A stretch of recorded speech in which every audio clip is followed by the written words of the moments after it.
সাজায় দিলেন। এবার সাজায় দিয়ে আজকে রাধারানী সখীগণ বললেন, শোনো গোবিন্দ, আজকে যখন এত কিছুর পরে আমাদের রাসলীলাটা হচ্ছে, তুমি আমাদের মনোবাসনাটা পূরণ করতে চাইছো, তবে এভাবে কিন্তু হবে না। তাহলে আজকে কি হবে? আজকে আমাদের মনে বড় ইচ্ছা আমরা পৃথক পৃথক নৃত্য দর্শন করবো, তাই তো? কোন দেখি আমরা রাধা গোবিন্দের নৃত্য দর্শন করবো, কেমন? তাই রাধারানী বললেন, ও হে বধূ,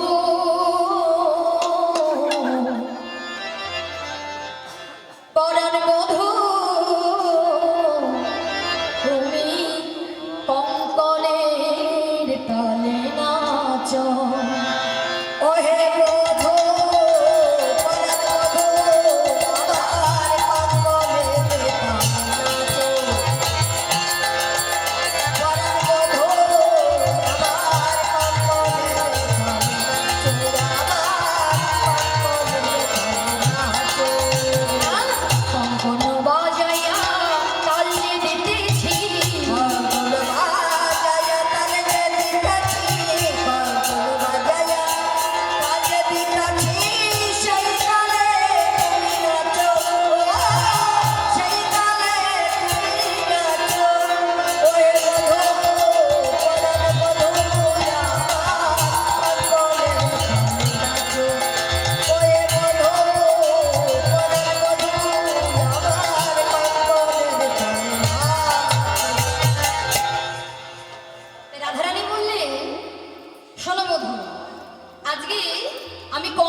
আর সেই তালে তালে তোমায় নৃত্য করতে হবে, কেমন?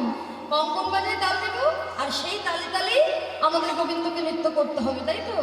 তাহলে দেখো যেন তাল ছাড়া না হয়ে যায়, কেমন? আর কেমন ভাবে নৃত্য করবে জানো? আমি বলছি, তুমি নৃত্য করো। পহিলে প্যারি পদুমেনি ধরি, প্যারি পদুমেনি ধরি, প্যারি পদুমেনি হরি হরি হরি হরি,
রাখালের কথা বলা মালা পরে,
আর সখী বলছে, আরে বাবা গরুরা খালের কত তাল মানগান থাকবে রে।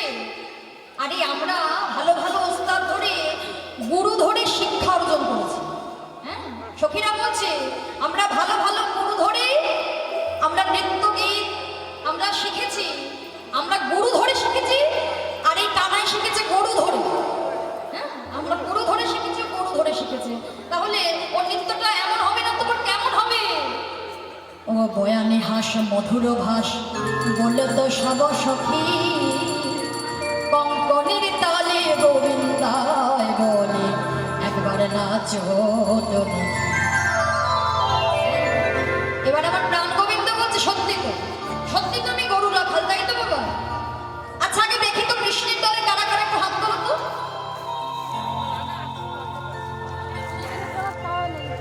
এই বাবার আবার মায়েদের থেকে কেমন হয়ে গিয়েছে, হাত মোটে বার করতে চাইছে না।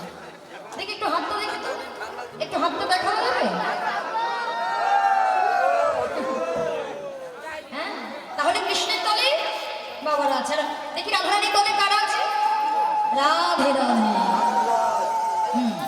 তাহলে গোবিন্দ বলছে, সত্যি তুমি গরু রাখাল, তা আমার তো তাল মানগান কম থাকতেই পারে, তো তোমাদের রাধারানী তো ওস্তাদ ধরে গীতিমাত্র শিক্ষা অর্জন করেছে, তাই বলছি আজকে রাধারানীকেও নৃত্য করতে হবে। এমন ভাবে, ও হে চাঁদ বদনে নাচ তো দেখি, ও ভালো করে নাচ তো দেখি, নাচ তো দেখি, নাচ তো দেখি। ধইয়া ধইয়া তিরিকিটি নাচ ধীরে ধা, ধইয়া ধইয়া তিরিকিটি নাচ ধীরে ধা, ধইয়া ধইয়া তিরিকিটি নাচ ধীরে ধা। তা গোবিন্দ বলছে, শোনো, আজকে আমি রাধারানীকে যেমন ভাবে বলবো তেমন ভাবে নৃত্য করতে হবে। কেমন? শোনো শোনো, তোমার না হবে ভূষণের ধ্বনি না নড়িবেছি,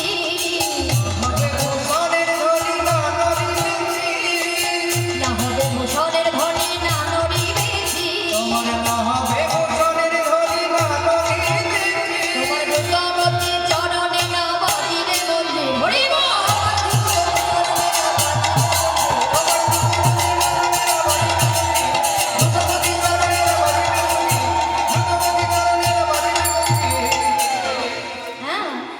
আজকে গোবিন্দ বলছে না হবে ভূষণের ধ্বনি, অর্থাৎ তোমাদের রাধারানী আজকে রাসমঞ্চে নৃত্য করবে, কিন্তু ভূষণের ধ্বনি হবে না, অর্থাৎ বসন ভূষণ নড়বে না।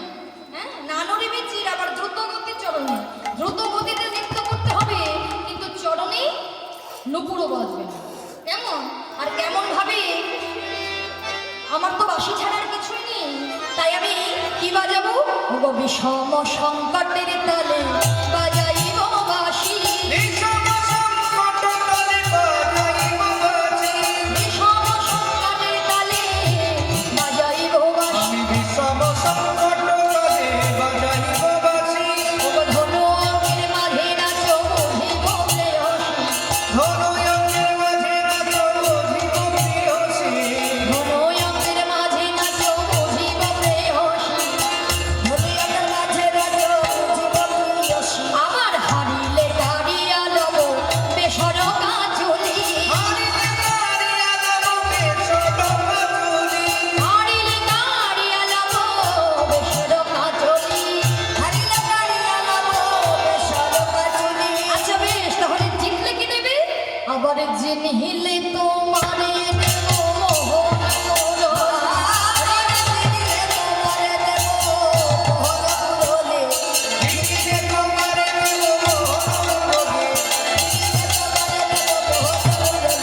জিনিলে তোমারে দেব মোহন মুরলি, জিনিলে তোমারে দেব মোহন মুরলি। ধইয়া ধইয়া